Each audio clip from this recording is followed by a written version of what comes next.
our teachers are outcome of the education system only. Right, No? right. They also had teachers who were not perhaps that clear, and that the learning gaps kind of passed from generation to generation.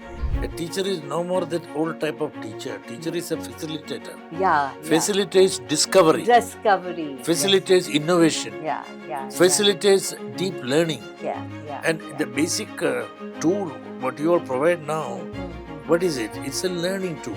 Earlier days always we talk about project-based learning, outcome-based learning. And really when you calculate the outcome, these are the things which will bring outcome.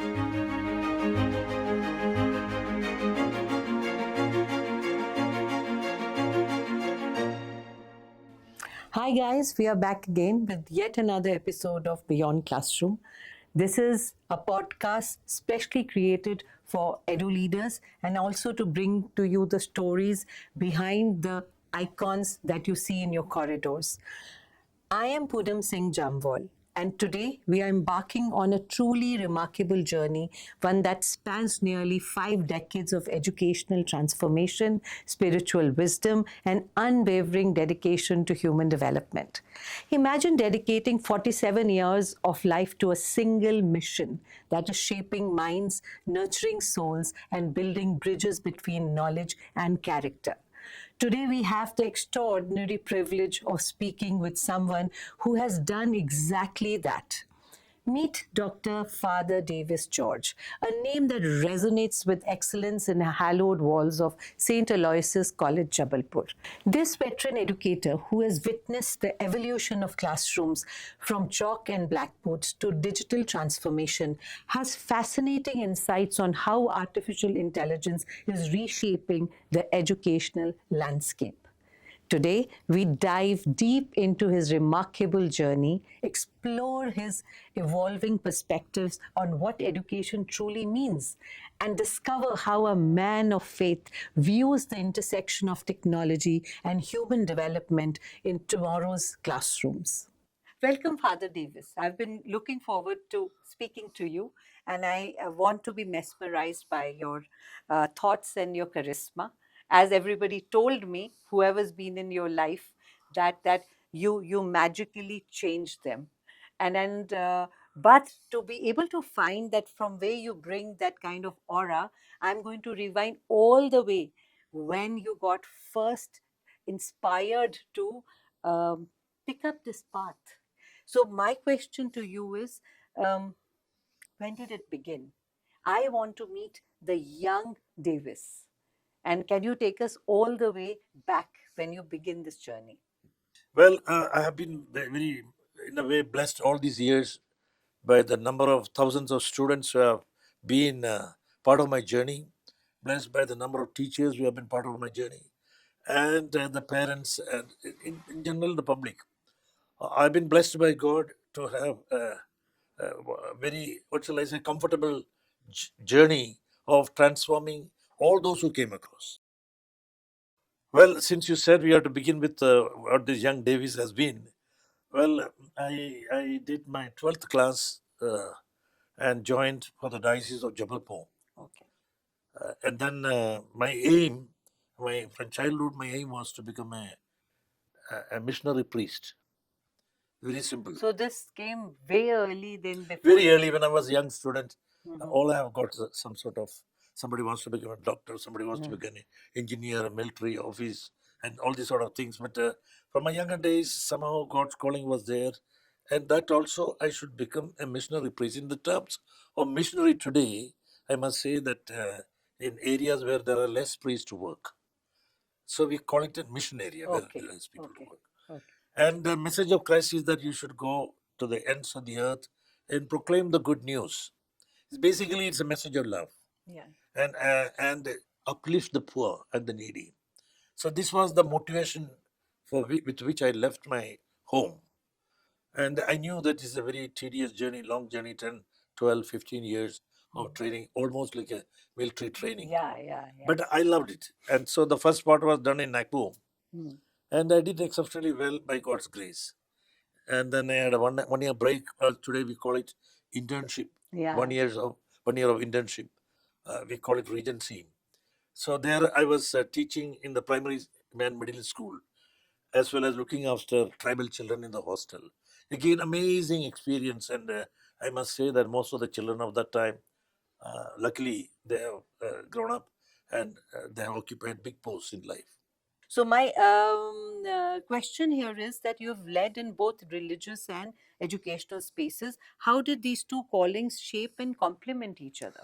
I love this question, Mm. because we live in a world where we need to complement each other, supplement each other. As for me, my calling to priesthood, and after becoming a priest, I have been asked to lead educational institutions.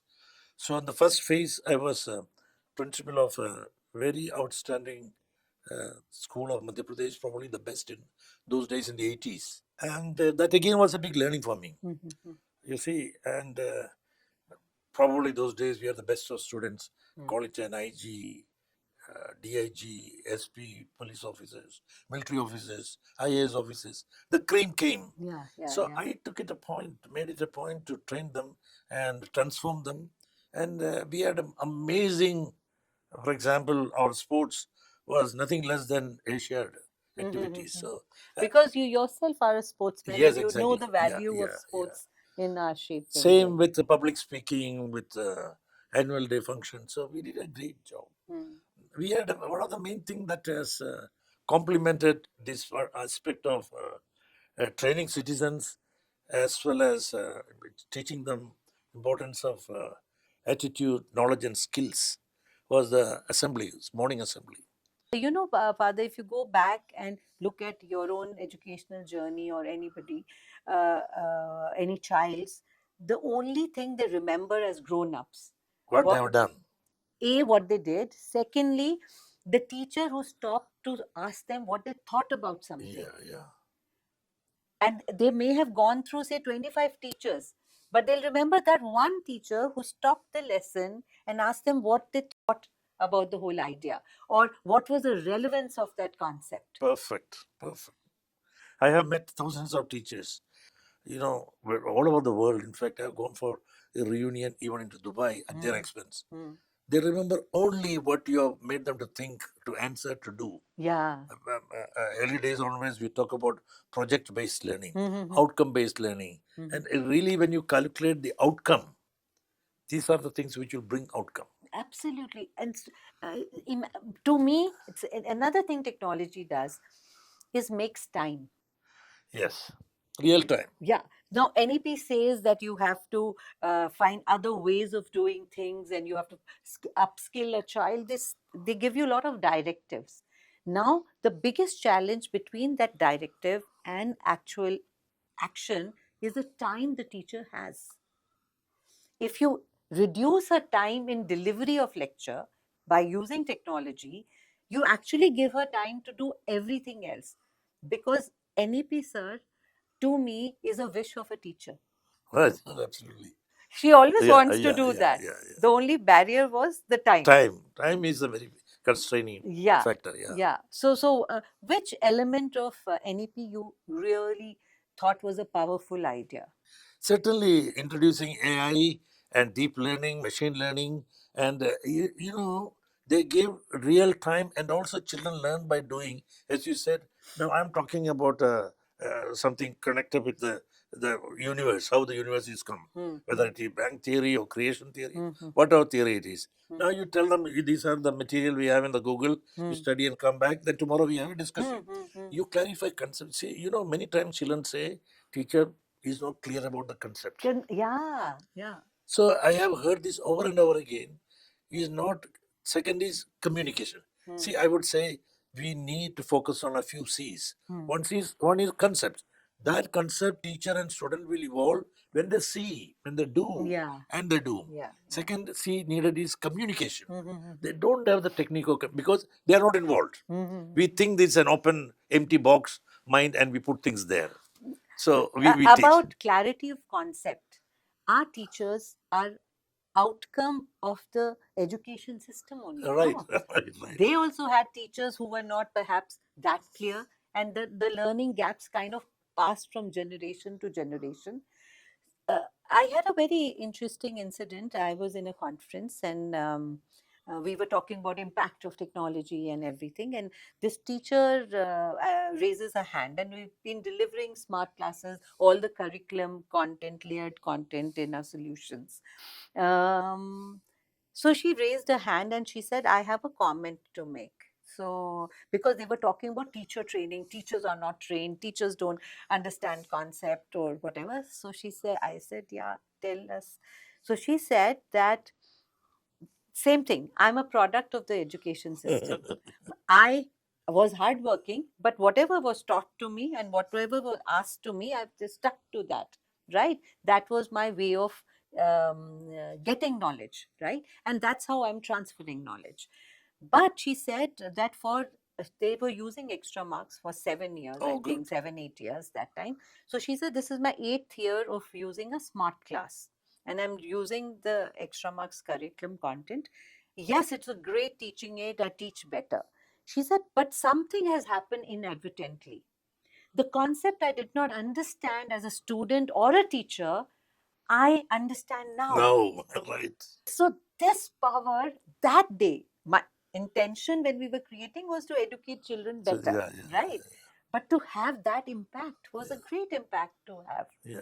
So sometimes when you go out to do a good thing and you do it well, it can have multiple outcomes. Even parents learn, teachers learn, students learn. It becomes a participatory learning. Yeah. It becomes participatory learning. It's not that black and white Yeah, lines that they have to read through. So they just go immerse themselves in the concept. I and say, learn. I often use this term, learning by doing. Yeah. A teacher is no more that old type of teacher. Teacher is a facilitator. Yeah. Facilitates discovery, Discovery. facilitates innovation, Yeah. facilitates deep learning. Yeah. And the basic tool, what you all provide now, what is it? It's a learning tool. Absolutely. And the only capability we need to promote is the capability to learn on your own. Yes.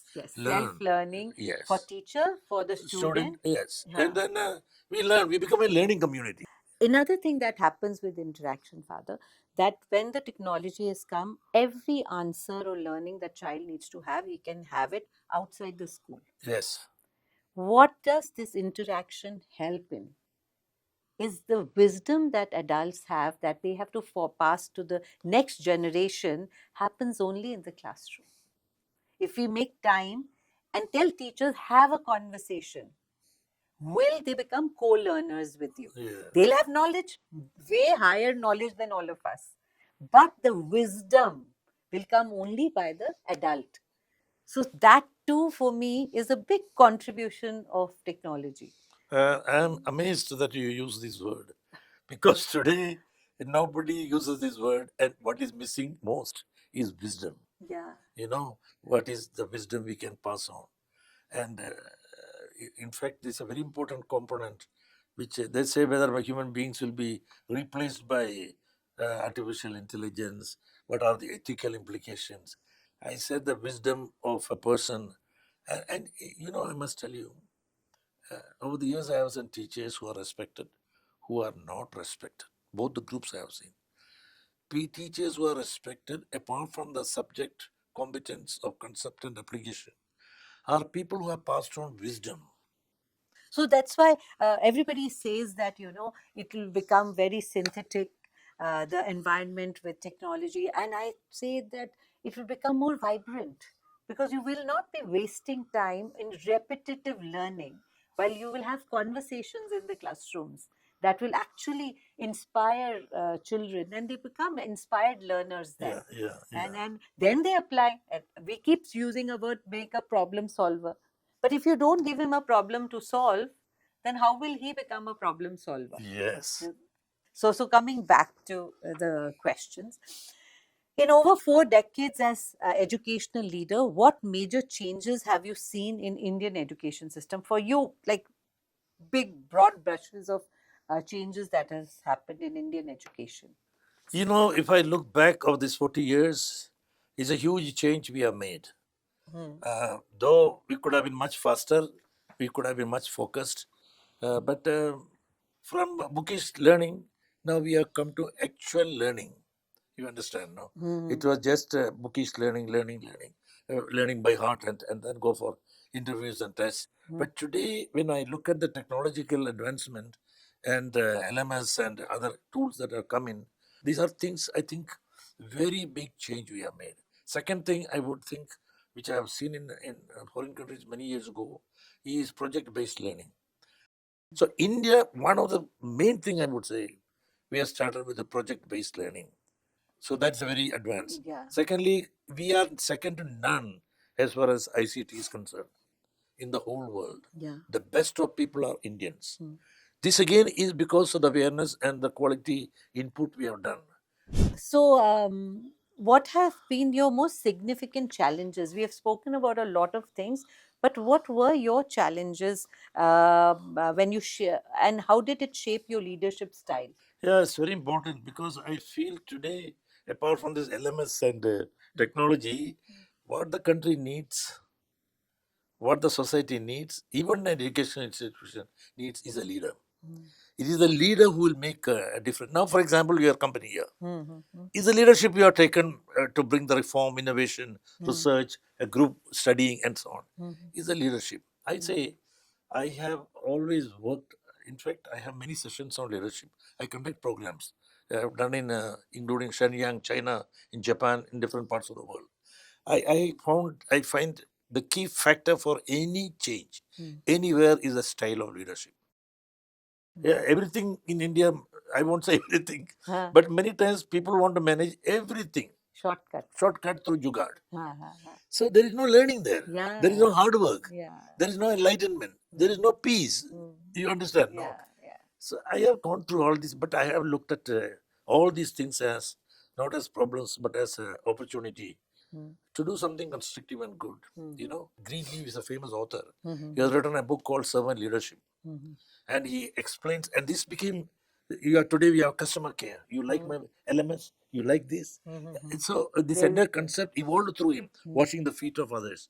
So I consider in my life, I follow his leadership style, and I'm very pleased and grateful to Jesus for the great style he has. He has built a inclusive society. It's not religion, not at all. It's transformation. Every single person who came to him, they were transformed. So I should So, not. so you feel that uh, the the people you lead, you serve. Yes, certainly. You serve through your leadership. Okay. You don't dominate. You don't dictate terms. You don't domesticate. No, Yeah, no, yeah, that's not right. yeah, Not at all right. Okay, Father. I think we have touched a lot of Lot points. of yes. Yeah. And I but would like to present this book to you yes, as a please. token of appreciation and Yes, love. please. And you, at your convenience, please Yes, go I'm through going to read and this. let me know your comments. Absolutely, Father. Yeah. Thank you so much. I would want to close with one message from your side to the teachers or educators, and one message to the future of this country. Well, to the teachers and educators, I want to say, you are the pillar of the nation. You are the pivot around which the entire system revolves. Your contribution is immense, irreplaceable, and you lead through example. I would like to thank you and encourage you. Make your own benchmarking. Don't imitate lame people. Imitate great teachers and make use of this opportunity to transform the world. And to the nation and to the country, to all of you, we have great people who have done tremendous work. Take Tagore, take Vivekanand, take Adi Shankara.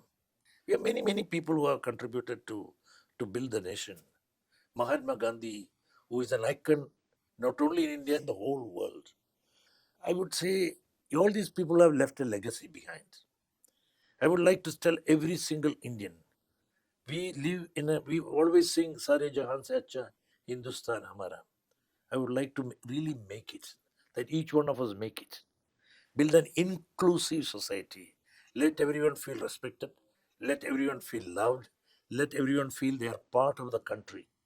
And Vasudhaiva Kutumbakam. Let us make it. Thank you so much, Father, for being here and just spreading goodwill everywhere. Yes. I wish you all the best, that you keep inspiring the next generation, and then you become the part of the march to a new India. Certainly. Uh-huh. It's a great opportunity and great privilege, you know. We both Yeah. are here together marching. Yeah, to the future. Thank you so much. Yeah, thank you.